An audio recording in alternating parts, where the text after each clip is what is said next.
미래는 누구도 모르죠. 뭐 미래를 예측한다라고 하는 사람들도 있고, 미래에 대해서 이제 뭐 무속인들 같은 경우는 점을 통해 가지고 이 사람의 미래를 이렇게 어떻게 이제 방향을 제시하기도 하는데, 우리의 미래는 누구도 모릅니다. 실질적으로요. 하나님만이 아시는 거예요. 그러니까 귀신이 얘기하거나 이 사단이 얘기하는 거는 어떻게 보면 속이는 거죠. 우리가 미래를 모르니까, 불안하니까. 그러니까 속이는 겁니다. 그럼 속여가지고 자꾸만 우리를 어떻게 하면 흑암 속으로 집어넣는 거죠. 그러니까 우리가 잘 알아야 됩니다. 이 미래를 우리가 살리고 응답받으려면 성삼위 하나님으로 충만하면 되는 거예요. 왜 그러죠? 구원을 이루시고 말씀을 이루시고 또한 우리의 모든 가는 발걸음 속 24시 성령으로 함께 하시는 그분이 나와 함께 있으면 미래가 어떻게 다가와도 상관이 없는 겁니다. 오늘 이제 본문의 내용을 같이 보면 알겠지만 이스라엘 백성들이요, 로마의 속국이 되어졌어요. 그런데 중요한 건 뭐냐? 예수님께서 이 땅에 오신 지 70년 후에 이스라엘이 망해버린 겁니다. 나라 없는 민족이 되어버린 거예요. 누가 알았겠어요, 이거를? 그 당시에 거기에서 이제 바리새인들이요, 정말로 로마의 속국 속에 있으면서 로마의 눈치 보면서 나름대로 자기의 자리 딱 차지하면서요, 경건하게 모이면서 많은 사람들에게 존경받은 그런 인물이 되어졌는데 70년 이후에 자기 나라가 망할지 누가 알았겠어요? 내 자녀들이요, 나라 없는 정말로 자녀들로 곳곳으로 나라마다 돌아다니면서 흩어지면서 유리방황할 줄 누가 알았겠어요? 아무도 모르는 겁니다. 그런데 중요한 건 뭐죠? 초대교회 성도들이요. 초대교회 성도들도 미래에 이 이스라엘이 망할 줄 모르는 겁니다. 그런데 초대교회는 항상 무엇이 있었냐면 우리에게 말씀을 주시고 구원을 이루시고 24시 동행하시는 성령이 함께 하시면 어떤 것도 문제가 되지 않는다. 이게 언약으로 딱 잡은 겁니다. 자기 자녀들에게도 가르치는 거예요. 나라가 망해도 상관이 없고 가정에 경제가 없어도 상관이 없고 여러 가지 어려움에 빠져도 상관이 없다. 너와 함께 하시는 성령께서 너의 24시간 너를 동행하시면 되는 것이다. 그리고 또한 하나님께서 너의 모든 가는 발걸음 속에 구원을 이룰 것이다. 너의 영혼, 생각, 마음, 육신, 너의 삶, 너의 환경 그 속에서 너를 끄집어낼 것이다. 그리고 분명히 하나님이 너에게 말씀을 줄 것이고 말씀대로 이룰 것이다.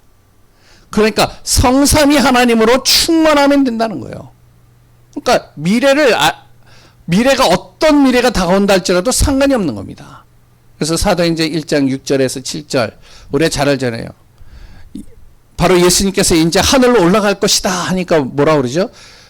예수님이 하늘로 올라가신 그 시기에 제자들이 물어보는 거잖아요. 바로 예수님께서 다시 오는 그때가 언제입니까? 이 나라가 회복되는 날이 언제입니까? 그건 너희들이 상관할 게 없다. 오직 너희들은 뭐 해라? 성령의 충만함 받으라. 성령의 권능 받으라는 거예요. 그러면 된다는 거예요. 근데요, 불신자들은요, 항상 어디에 있느냐? 이 귀신의 역사에 자꾸 이용당하는 거죠. 불안하니까요. 미래가 불안하니까. 지금까지의 삶이 너무나도 암울하고 너무나도 힘들고 상처 속에서 어려움 속에서 계속 있는데 또 미래를 또 들어보니까 미래가 또 불안한 거예요. 나라가 위태로워요. 또한 경제가 위태로워요. 내 자녀들이요, 정말로 여러 가지 제대로 또한 이렇게 성장하는 것이 없어요. 또한 내가 벌어둔 돈도 없어요. 내 몸은 아파요. 미래가 불안하니까 어떻게 살아가야 될지 막막한 거죠. 그런데 옆에서 쿡쿡 찌르는 겁니다. 그러니 어떻게 해요? 그 사람이 찌르는 거기에요, 반응을 하는 거예요. 야, 저기 요한 무당이 있대더라. 저기 요한 누가 있대더라. 그 사람 한번 만나봐라. 어떻게 보면 정치인들과 지도자들도 똑같은 거 아니겠어요? 그들이 만나고 싶어서 만나겠어요? 불안하니까 잘해보려고 뭔가 바꿔보려고 정말로 내가 어떻게 해야 될지 모르니까 그러니까 그걸 귀신이 요 사단이 이용하는 거예요. 그래서 어떨 때는요 점치는 그 점수를 가지고 우상을 가지고 또한 저기 바닷가에는요 굿을 통해서 저희 통영만 가도요 거기에 완전히 문화재로 딱 자리를 잡고 있어요. 그래서 시에서 아예 지원을 해줘요. 와 엄청나게 멋있게 지어놨더라고요. 잘 지어놨어요. 그러니까 그 해마다 굿을 하는데요 엄청나게 큰 굿을 해요. 곳곳에. 왜 그렇죠? 불안하니까. 바닷가니까요 언제 태풍이 불을지 모르잖아요. 바닷가에 나갈 때 배 타고 나가면요 어떤 일이 일어날지 모르잖아요. 그러니까 그것을 귀신이 이용하는 겁니다. 그래서 우리가 진짜 어떻게 해야 되냐 성령의 성삼위 하나님으로 충만한 응답 속에 우리가 있어야 되는 거예요. 저도 그렇고 우리 자신도. 그래서 요새 또 이제 우리가 중직자 직분자 정말로 이제부터 훈련하자 우리 교회. 왜냐면 지금까지는 계속 우리가 말씀 훈련 계속했는데 이제는 좀 중직자들 훈련을 좀 하나하나 세워가려고 합니다. 그래서 가장 기초적인 거 우리가 잘 알고 있지만 자주 놓치는 것 복음이 뭐냐 기도가 뭐냐 전도가 뭐냐 2000년도 이제 그 메시지인데 저는요 그 메시지를 한 10번 이상 들은 것 같아요. 계속 틀어놓고 듣고 또 듣고 계속 들은 것 같아요. 또한 예전에는 또 이렇게 차를 타면 차를 딱 시동을 걸고 이제 저걸 키면 거기서 또 이렇게 자동적으로 또 나오게끔도 돼 있어요. 왜? 자꾸 이걸로 충만해야 됩니다. 앞으로의 시대에 우리가 어떻게 그리고 앞으로 우리가 정말의 지역을 어떻게 우리 랩런트 우리 후대들을 어떻게 살릴 것이냐 알아야 되겠죠. 그래서 첫 번째 미래를 향해서 우리가 시작할 것이 있습니다. 시작할 것. 그 첫 번째가 보좌의 비밀입니다. 보좌의 비밀이라는 것은 영적인 비밀을 얘기를 하죠. 하나님이 주시는 영적인 비밀. 이 비밀을 우리가 가지고 시작해야 됩니다. 그리고 미래를 향해서 우리가 시작해야 될 것은 하나님의 나라. 이것을 사명으로 붙잡고 시작을 해야 돼요. 다른 많은 것들도 다 있어야 되겠지만 내 가정에 하나님 나라 이루어지게 하소서. 우리 교회 하나님 나라 이루어지게 하소서. 내가 가는 발걸음 속에 하나님 나라가 이루어지게 하소서. 내 자녀들 학교에 하나님의 나라가 이루어지게 하소서.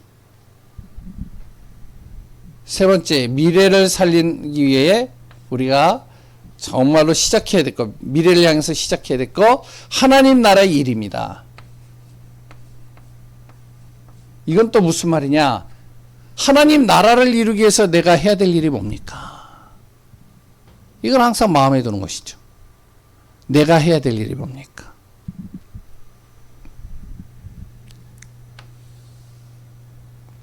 우리 교회에 하나님의 나라가 이루어지기 위해서 우리 교회에서 내가 해야 될 일이 뭡니까? 목회자는 항상 메시지에 기도 속에 그랬던 우리 중직자 성도님들은 또 각자의 자리에서 내가 해야 될 일이 뭘까?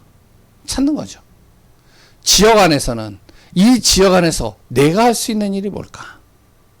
정말로 이 지역에 있는 사람들을 하나님의 나라가 이루어지기 위해서 내가 기도하리라. 그 사람들에게 전도지 한 장이라도 주리라. 아니면 그 현장에 진짜 내가 만나는 사람들에게 복음을 이렇게 전달하리라. 나를 만나는 사람들, 누구든지 나를 만나러 오는 사람들이 있다면 이 사람들에게 내가 복음 말하리라. 미래를 향해서 내가 시작해야 될 것이 있고요. 두 번째는 미래를 살리는 증인이 되기 위해서 미래를 향해서 우리가 세울 것이 있습니다. 세워갈 것.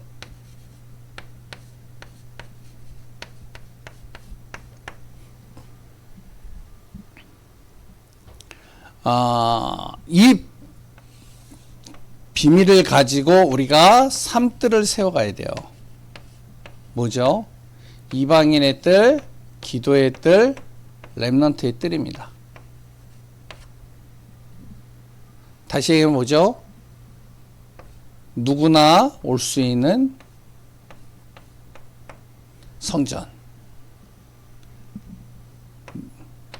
치유가 일어나는 성전. 후대가 정말로 서밋의 축복을 누릴 수 있는 성전. 이런 교회가 되어질 수 있도록 우리가요 미래를 향해서 세워가야 될 부분이죠.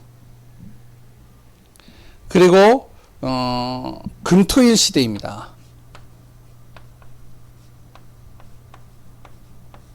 이걸 세워가는 거예요.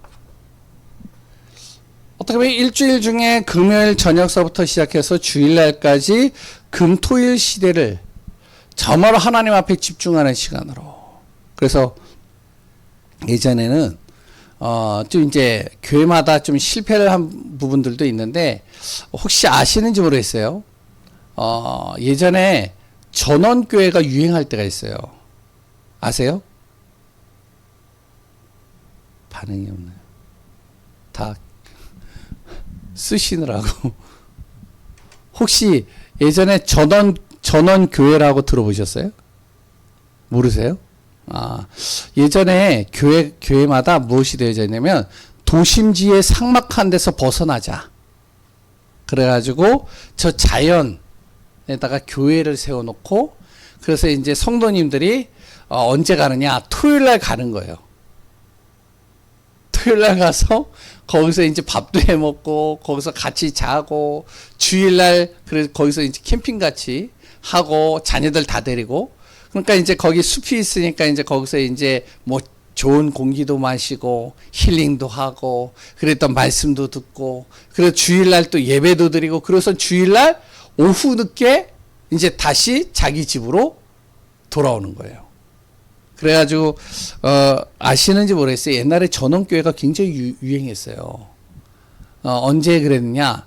1990년도 후반에서 2000년도 정도에 그래서 이제 저기 시골 김포나 이런데 멀리는 갈 수 없으니까 수도권 지역에 이런데 가보면 교회들이 많았어요.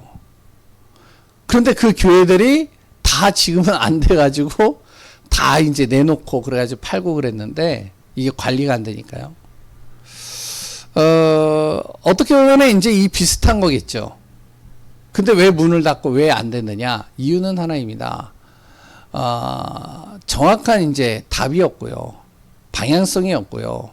거기에 따르는 그래 또한 이제 성도들이 어떠한 자기 나름대로의 복음에 대한 결단이 딱 안 되어지니까 잘 안 되는 거예요, 이게.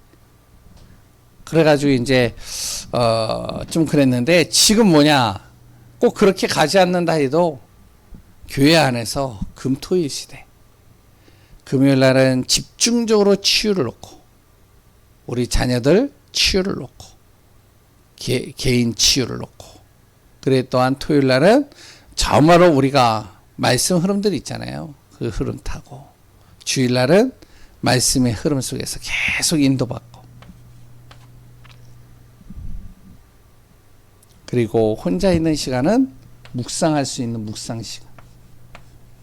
이런 시간들을 만들어가는 거예요. 세 번째.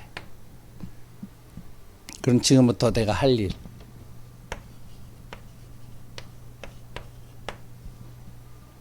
미래를 살리는 응답. 그거를 이루기 위해서 먼저 해야 될 일.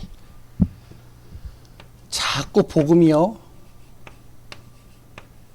나의 복음이 되어야 됩니다.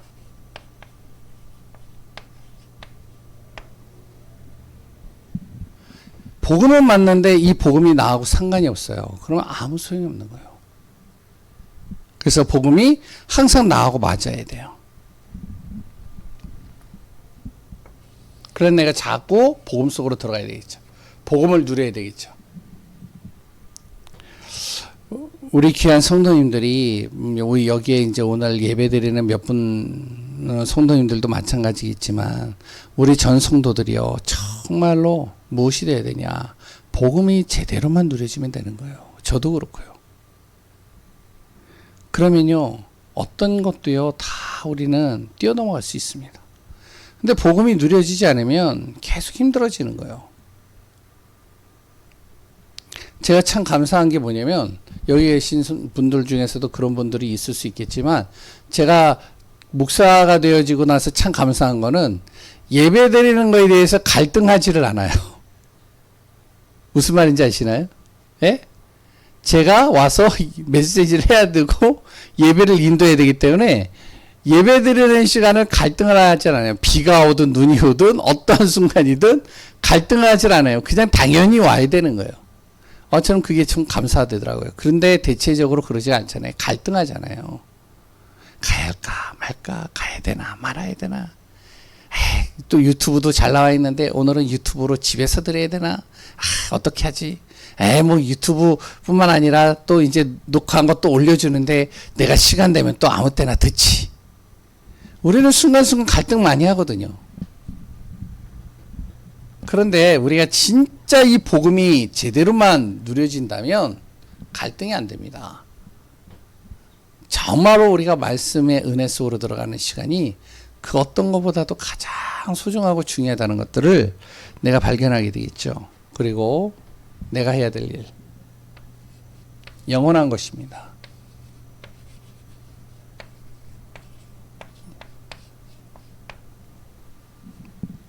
이게 뭐죠? 바로 교회와 그리고 또한 영혼입니다. 이것은요, 영혼이 남습니다. 이것을 우리가 항상 인도받아야 돼요. 우리가요, 정말로요, 이제 하나님의 품으로 갈 때 남는 게 하나도 없어요. 다 이제 가지고 가는 게 없습니다. 자녀도 못 가져가요. 내가 경제 못 가져갑니다. 아무것도 가져갈 게 없어요. 그래서 누구죠? 욥이 그랬잖아요. 내가 적신으로 왔사오니 적신으로 주님께 돌아가나이다. 빈몸으로 왔사오니 빈몸으로 다시 주님 앞에 갑니다. 그러니까 아무것도 가져갈 게 없어요. 그런데 남는 게 딱 두 가지가 있는데, 구원받은 하나님의 자녀에게는 교회와 영혼은요, 영혼이 남는다고 그랬어요. 내가 전도한 영혼. 정말로 내가 정말 헌신하고, 내가 진짜 눈물 뿌리고, 내가 마음을 담은 그 교회, 그것은 영혼이 남는다는 거예요. 우리가 지금 해야 될 일이 뭐냐? 영원한 것에다가 자꾸 방향을 맞추는 것이죠. 그리고 하나님이 감춰두신 것.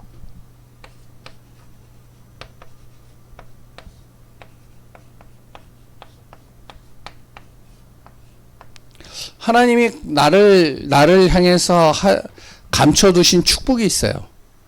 우리 교회를 향해서 감춰둔 축복이 있습니다. 우리 개인 한 분 한 분들을 통해서요, 하나님이 감춰둔 축복들이 있어요. 이 축복과 이 비밀은 언제 이것이요 정말로 발견되어지고 누려지고 이것을 내가 찾을 수 있느냐? 하나님의 소원인 세계복음화에 방향 맞출 때요.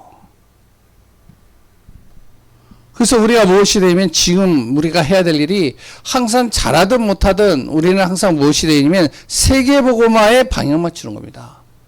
그 세계복음화를 하기 위해서 우리 지역을 정말로 복음하자.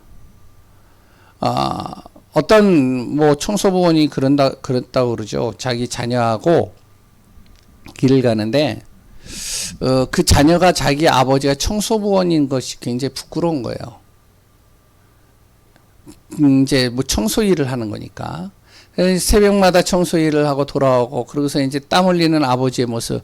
참 아버지가 감사하고 좋지만, 그래 또한 소중하지만, 근데 아버지가 하는 일에 대해서는 좀 부끄러운 거죠, 자기는. 누구 친구들한테 뭐라고 말하기가 좀 그런 거예요. 그런데 그 아버지가 그 아이를 데리고 새벽에 같이 청소를 하면서 그런 얘기를 한 거예요. 얘야, 아버지는 청소 일을 하는 게 아니다. 하나님이 나에게 맡겨주신 지구의 한 모퉁이를 내가 지금 깨끗하게 하는 것이다. 아이에게 이제 각인시키는 거죠. 그러니까 너의 아버지는 지금 하나님이 맡겨주신 이 땅의 한 부분을 나는 지금 관리를 하고 그것을 지금 깨끗하게 내가 지금 하고 있는 것이다. 마찬가지입니다. 우리가 세계복음화라는 큰 틀이 있지만 그 틀 속에서 정말로 내가 있는 지역, 우리 교회의 이 지역, 그 지역은 정말로 내가 정말로 복음으로 살리겠다. 우리 교회가 살리겠다. 이런 방향과 마인드를 가지고 마음을 가지고 딱 움직여질 때 하나님이 나를 통해서 우리 교회를 통해서 감춰둔 곳을 하나님께서 우리에게 풀어 넣으신다는 겁니다. 그래서 우리가 무엇이 되어야 되면 미래 살리는 증인이 되어야 되는데 미래를 우리가 앞으로 다가올 미래가 어떻게 될 것이냐 이거를 고민하기보다는 항상 우리는 어디에요? 이 속으로 들어가면 되는 거예요. 성삼위 하나님으로 충만한 시간. 그래서 시작을 이렇게 하고요. 내가 정말로 해야 될 목표, 그리고 지금부터 해야 될 일. 그 비밀을 가지고 지금 우리가 새벽마다 또 777 기도를 계속 하고 있는 것이고요. 그리고 또한 그것이 또한 우리 안에서 기도 제목이 되어지고 인도받는 축복이 되길 바라겠고, 요새 제가 이제 주일날 보내드리고 또 오늘 또 보내드렸는데, 왜냐면 잊어버리는 분들도 있을 것 같아서 제가 또 아침에 또 다시 한번 보내드렸는데, 그 메시지, 복음이란 무엇인가, 이렇게 들으시면서 정리하시고, 그리고 또한 두 번째 구원의 길, 류 목사님이 이제 하신 10분짜리인데, 그 구원의 길 또 들으시면서 자꾸 나의 틀을 깨트리고 다시 한번 재정리하고 확인하고 인도받는 시간들이 되시기를 소원합니다. 기도하겠습니다. 하나님, 주의 은혜 속에 우리가 날마다 복음으로 서기를 원합니다. 미래를 살리는 증인 되기를 원합니다. 진저로 흑암과 어둠, 귀신의 정말로 이 속임수는 우리의 불안을, 우리의 두려움을 가지고 자꾸 우리를 넘어뜨립니다. 정말로 미래를 향해서 우리가 도전할 수 있는 그 비밀을 날마다 누릴 수 있는 성령의 충만함, 성삼위 하나님으로 충만한 은혜 속에 있게 하여 주옵소서. 우리 교회를 통해 정말로 이 지역에 참된 복음의 빛을 발하는 교회가 되게 하여 주시고 우리 귀한 성도님들이 증인되게 하여 주옵소서. 살아계신 예수 그리스도의 이름으로 기도합니다. 아멘.